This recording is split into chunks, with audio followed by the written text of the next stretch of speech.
तो हेलो दोस्तों, नमस्कार। मेरे YouTube channel science study blog में आप सभी का स्वागत है। तो कैसे हैं आप लोग? आशा करता हूं आप सब लोग ठीक होंगे, मस्त होंगे, अपने काम में बिल्कुल ही व्यस्त होंगे।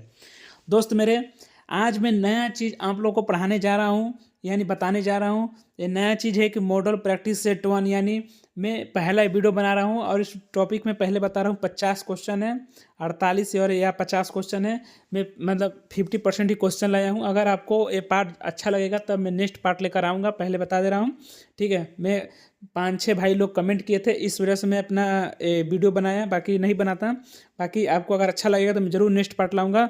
और आप में से किसी भाई को इसका PDF चाहिए होगा तो मेरे 95075409 पर व्हाट्सएप मैसेज कर दीजिएगा, मैं आपको इसका PDF दे दूंगा। ठीक है, आइए शुरू करते हैं। पहला क्वेश्चन, प्रैक्टिस नंबर 1, और ये रहा आपका पहला क्वेश्चन। ठीक, एक सेकंड भाई। मेरे पहला क्वेश्चन है कि सूरदास का कब हुआ था। सॉरी, थोड़ा सा मिस्टेक लगता है, टाइपिंग हो गया, पहला ही क्वेश्चन ही। चलिए कोई बात नहीं, मैं यहाँ पर बता दे रहा हूँ। सूरदास का जन्म पूछ रहा है कि सूरदास का जन्म कब हुआ था। सूरदास का जन्म कब हुआ था। ठीक है, थोड़ा सा मिस्टेक टाइपिंग हो गया, इसके लिए सॉरी भाई। ठीक है, सॉरी।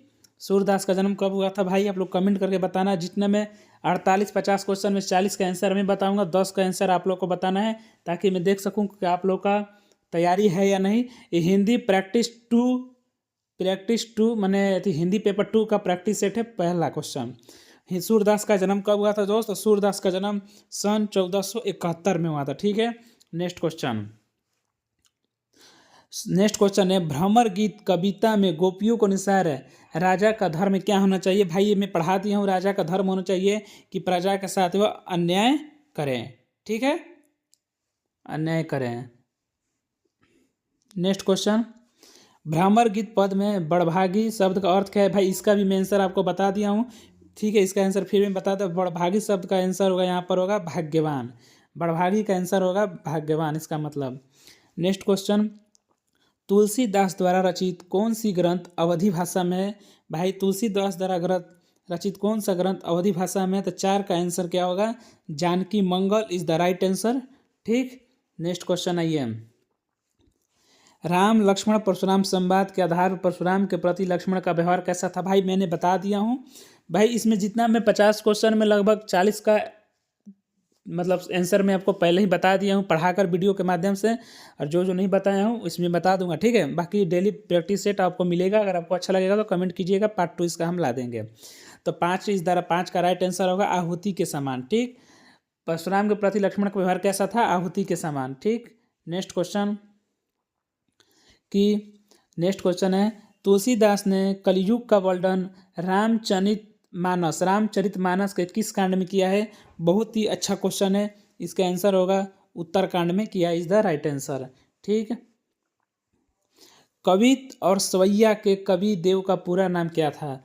तो इनका पूरा नाम था देवदत्त द्विवेदी। देखिए दोस्त, पहले बता रहा हूँ कि अगर आप ये मेरे वीडियो को एक बार 2 बार देख भी लीजिएगा ना अच्छे से, तो आपको बिल्कुल तरह से ध्यान में रहेंगे और मतलब याद होने की पूरी चांसेस बने रहेंगे। ठीक, नेक्स्ट क्वेश्चन, सवैया कविता के संबंध में कौन सा कथन सही है।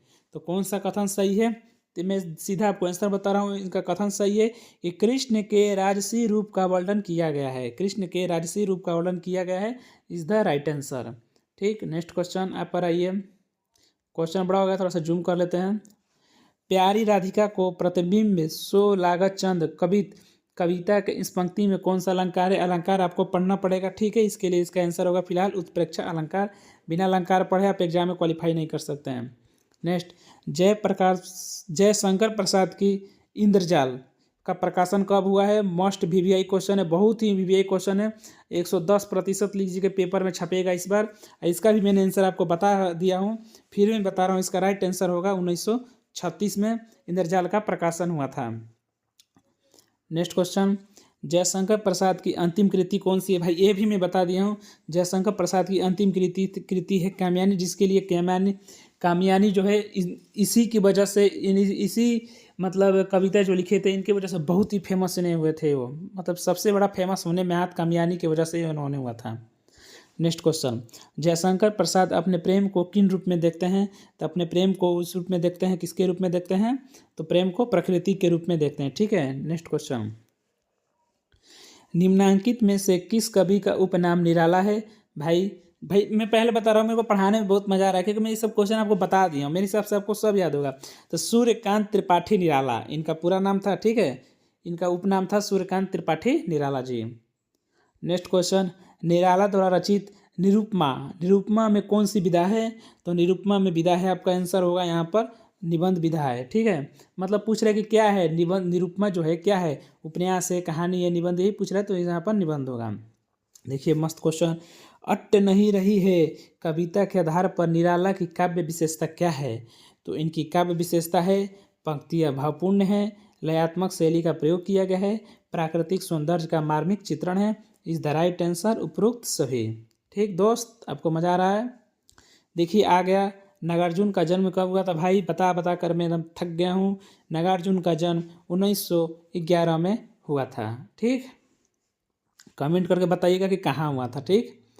नेक्स्ट क्वेश्चन, यह दंतुरित मुस्कान कविता में कवि ने बच्चे की मुस्कान के सौंदर्य को किस रूप में व्यक्त किया है? तो इन्होंने व्यक्त किया है कमल के फूल के समान, ठीक है। इसमें छोटा सा एक बच्चा है जो उसके मुस्कान से सभी लोग भावुक हो जाते हैं। नेक्स्ट क्वेश्चन, फसल कविता के आधार पर काव्य सौंदर्य में कौन सी शैली है?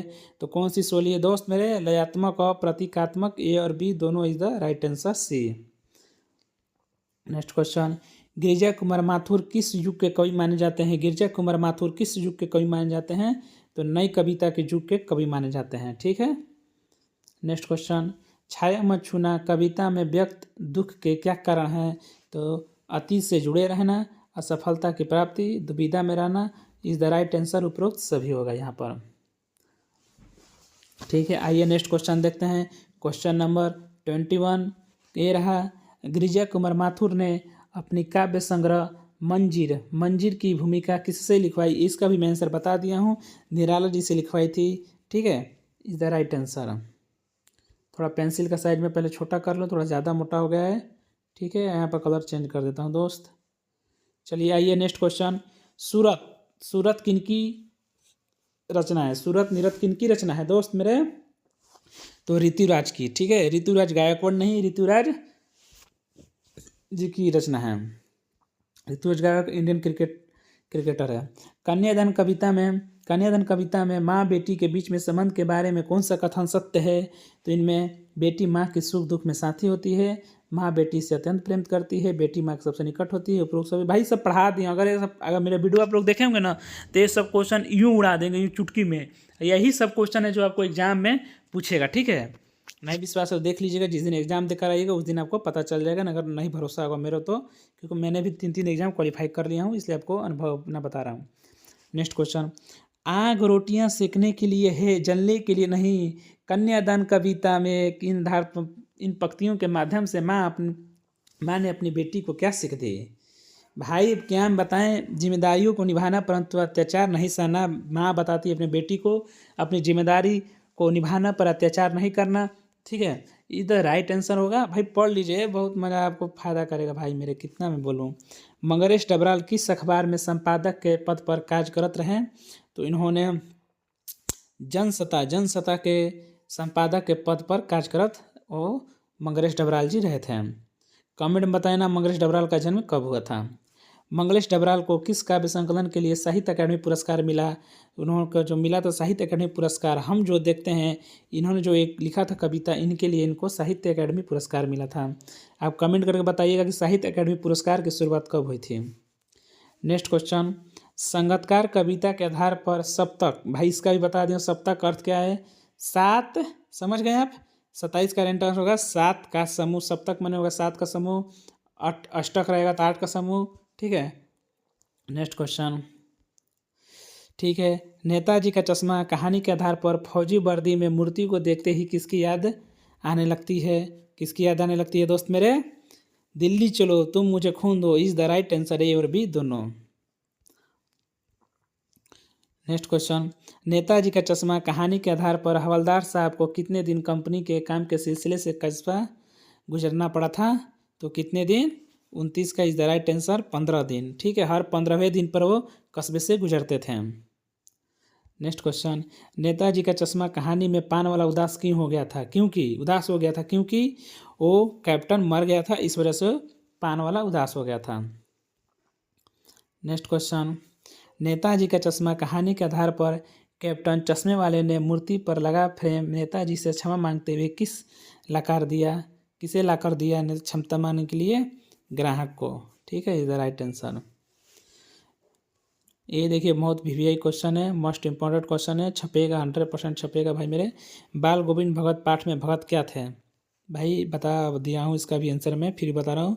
भगत क्या थे? साधु थे, साधु। पढ़ लो भाई मेरे यारो। बाल गोविंद भगत पाठ में लेखक के अनुसार बाल गोविंद भगत किस कार्य से जुड़े थे? तो खेतीबाड़ी से जुड़े थे। ठीक है, नेक्स्ट क्वेश्चन, निम्नांकित में से किन्हें कलम का जादूगर कहा जाता है? ये क्वेश्चन आप बहुत पहले से पढ़ते आ रहे होंगे और आपको याद भी होगा। राम वृक्ष बेनीपुरी को कलम का जादूगर कहा जाता है। आपको इंडियन जीके में भी ये क्वेश्चन जरूर मिला होगा। ठीक है, चलिए ये नेक्स्ट क्वेश्चन, बाल गोविंद भगत पाठ में कमली का अर्थ क्या है? इसका भी मैं आंसर बता दिया हूँ। कमली का अर्थ है यहाँ पर कंबल। ऐसे समझ भी सकते हैं आप, थोड़ा सा लॉजिक लगाइएगा, कॉमन सेंस लगाइएगा तो आप बिल्कुल तरह से पढ़ सकते हैं। ठीक है, नेक्स्ट क्वेश्चन, यशपाल, देखिए ये भी बता दिया हूँ। यशपाल ने किस कॉलेज से बीए की शिक्षा प्राप्त की थी? किस कॉलेज ले की थी? तो नागपुर कॉलेज ले सॉरी 36 का आंसर ना, सॉरी नेशनल कॉलेज से इन्होंने बीए की शिक्षा प्राप्त की थी। थोड़ा सा मिस्टेक हो गया भाई, सॉरी, होता है भाई, अब कितना याद रहा जाए। नेक्स्ट क्वेश्चन, लखनवी अंदाज पाठ में लेखक के अनुसार किसकी सुगंध और स्वाद की कल्पना से पेट भर जाने का डकार आ रहा था? भाई याद है आपको?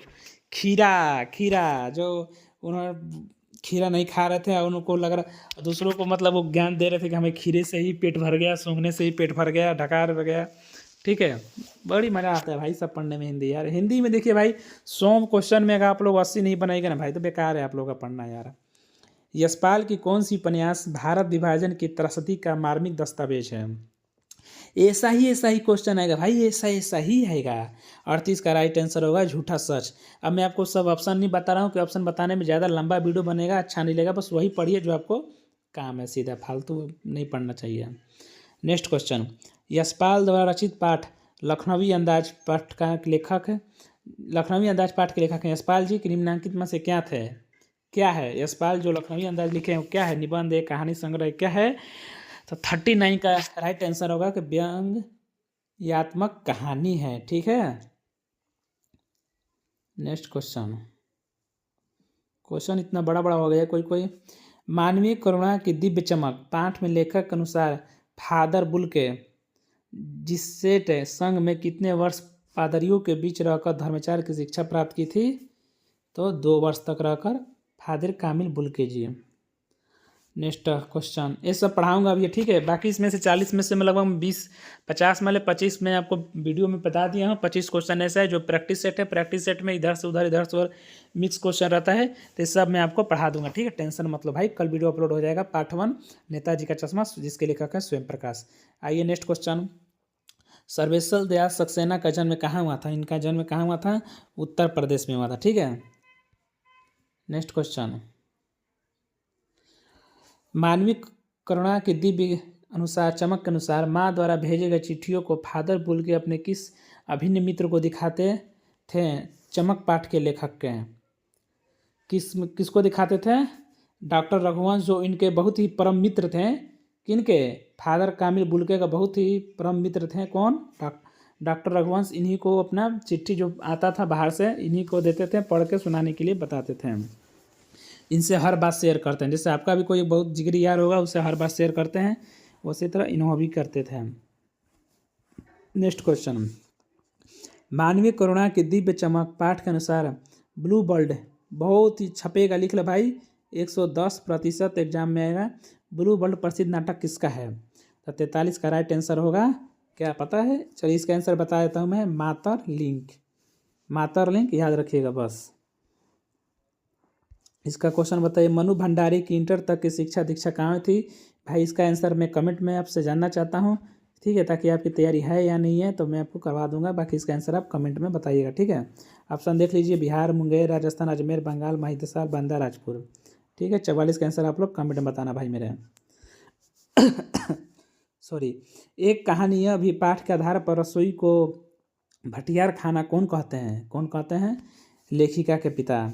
ठीक है। नेक्स्ट क्वेश्चन, एक कहानी अभी पाठ में लेखिका द्वारा पढ़े गए उपन्यास कौन से नहीं है? तो कौन से नहीं है? मैला अंचल नहीं है, बाकी शेखर एक जीवन है, त्यागपत्र है, सुनीता है। मैला अंचल नहीं है। एक कहानी अभी पाठ के आधार पर लेखिका के बचपन के खेलों में क्या शामिल था? पता है क्या शामिल था? पढ़े होंगे। उपरोक्त सभी, लंगड़ी टांग, पकड़म पकड़ाई, काली टीलो, सभी शामिल थे। खेले थे, उन्होंने खेले थे। नेक्स्ट क्वेश्चन और इस वीडियो का लास्ट क्वेश्चन, इसका आंसर आप लोग कमेंट बताना, ठीक। महावीर प्रसाद द्विवेदी ने किस वर्ष हिंदी मासिक पत्रिका सरस्वती का संपादन शुरू किया था? तो इन्होंने शुरू किया था, चलिए मैं इतना बता रहा हूँ कि या तो ए आंसर होगा या तो बी होगा, पर सी डी नहीं होगा। इन दोनों में से आंसर आप लोग कमेंट करके बताना, गैस करके कि कौन सा है, ठीक है। जो पढ़ागा वही बता सकता है। अब पार्ट 2 कमिंग सून रहेगा कब? जब आप लोग कमेंट कीजिएगा, अगर चाहिए तब। बाकी अगर इसका PDF किसी को चाहिएगा तो मेरे व्हाट्सएप नंबर पर मैसेज कीजिएगा। व्हाट्सएप नंबर लिख लीजिए, 9507040996, 9507040996, विवेक कुमार, ठीक है। बाकी किसी को PDF चाहिएगा तो मैं इसका PDF अवेलेबल करा दूंगा, ठीक है। आप सब चीज़ समझ गए। और भाई पढ़ लेगा तो बहुत फ़ायदा करेगा। बाकी हिंदी में नंबर उठाना आपके हाथ में है। मिलेंगे नेक्स्ट वीडियो में, तब तक के लिए लव यू।